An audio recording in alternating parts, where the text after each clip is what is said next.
Hi, my name is Omar, and today I'd like to talk to you about the impact of fear. What do you have to do to be an American? Do you have to have a piece of paper? Do you have to be a certain color? Do you have to follow a certain culture or religion? While America is a country full of diverse people, many of those people don't feel welcome here. To illustrate, let's say you're a member of a club, and you have a piece of paper proving that you're a valid member. You walk up to the front door to enter, but the people block you from coming in. With your membership paper in hand, you ask those blocking your entry why you can't come in. But they sneer at you. When you ask them again, they yell at you to go away. Still, you know your rights. Yet as you try again, they instantly push you away from the door.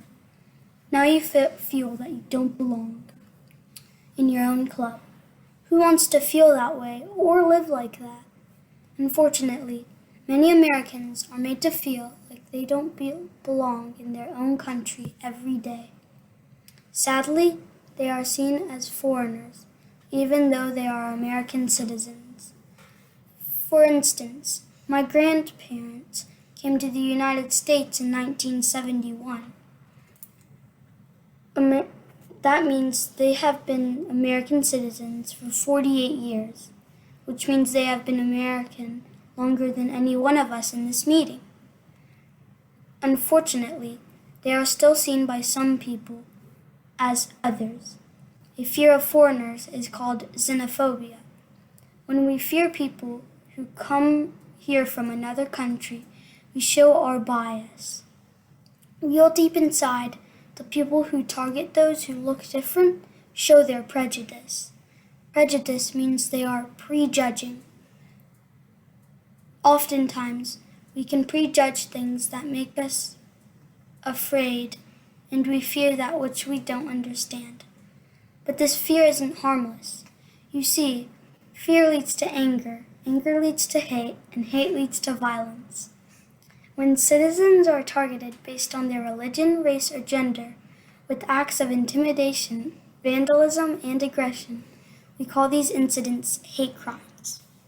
Today, I will explain the impact of increased violence and discrimination due to xenophobia and how it is evidenced in Islamophobia and sinophobia. However, I will also explain how you can be an important part of the solution. Islamophobia is the fear of Muslims. Muslims are followers of the religion of Islam. So why are people so afraid of Muslims? This is a good question. Do I look scary? Do they look scary? The reason why people became afraid of Muslims was because of the tragic events in 2001 9/11. But we did not do that. The people who did that may call themselves Muslims, but they are not Muslims. By definition, they are actually extremists. Unfortunately, the fear of Muslims increased anti-Muslim hate crimes. Specifically, there are 3 types of hate crimes committed against Muslims: assault, intimidation, and vandalism. Intimidation is being threatened. An assault is physical violence. And finally, vandalism is spray painting, robbing, and bombing. For example, the number of hate crimes against Muslims climbed during the last presidential election, rising even higher than the year of the September 11 attacks. According to statistics from the FBI, notice, in 2016, there were 127 reported victims of assault, compared with 91 the year before, and 93 in 2001. Furthermore, anti-Muslim intimidation increased in 2016 during the presidential election, with 144 reported victims compared with 120 the previous year. These numbers, however, are still less than the 296 victims of anti-Muslim intimidation in 2001. Often when something terrible happens in our society, our politicians can become more popular when they use fear to cast a group of people as villains to blame. But when they blame the wrong source, there can be great consequences. Overall, fear is the key to blame is the key to hate, and hate is the key to violence. Xenophobia is the fear of Chinese people. As more people start getting afraid of the coronavirus spreading, more hate crimes spark against Asian Americans and Pacific Islanders. It is wrong to hate Asians when they never did any harm. It's not their fault that the coronavirus started in China.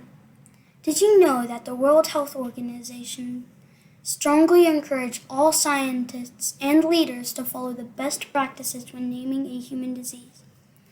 Disease names may not include geographic locations, cities, countries, regions, continents, or cultural references. Still, some politicians insist on calling the coronavirus the Chinese virus, which has caused a lot of damage, especially when scared people think they need somebody to blame during this time, which is absolutely heartbreaking. One way that people express their hate is to discriminate. Discrimination means to stop giving someone their rights. There have been reports of Asians denied entry to hotels because of their ethnicity. Others have seen a decline in business at their local Chinese restaurants. These are just two of the many examples of coronavirus discrimination targeting Asians. Several organizations have been documenting many incidents like these online. In a 6-week span, the Stop AAPI Hate Reporting Center says it has received more than 1,700 reports of coronavirus-fueled acts of discrimination towards Asian Americans. In fact, John Yang, president of one support group, said the website standagainsthatred.org allows victims to self-report incidents of discrimination, verbal harassment, or assault against Asian Americans. In addition, Yang said that rhetoric from top officials who have referred to COVID-19 as a Chinese virus fuels the hate that is evidenced in 3 to 4 daily reported incidents, further climbing up the pyramid of hate. We've seen acts of violence targeting Asians as well. Cynthia Choi, the co-executive director of Chinese for Affirmative Action, said the incidents ranged from verbal abuse and harassment to physical assault, such as kicking and punching. Choi argues what's shocking, given that we're in a public health crisis, is people trying to spit and cough into other people's faces. That's something that's happening to a great degree, according to Aaron Donahue. Being targeted at grocery stores, pharmacies, and in their neighborhoods adds an additional challenge for Asian Americans during this crisis, as well as making basic tasks of everyday living, buying food, filling prescriptions, and getting a little exercise all the more difficult. Even though we are all scared of the coronavirus, we should not and cannot blame innocent people who are scared too.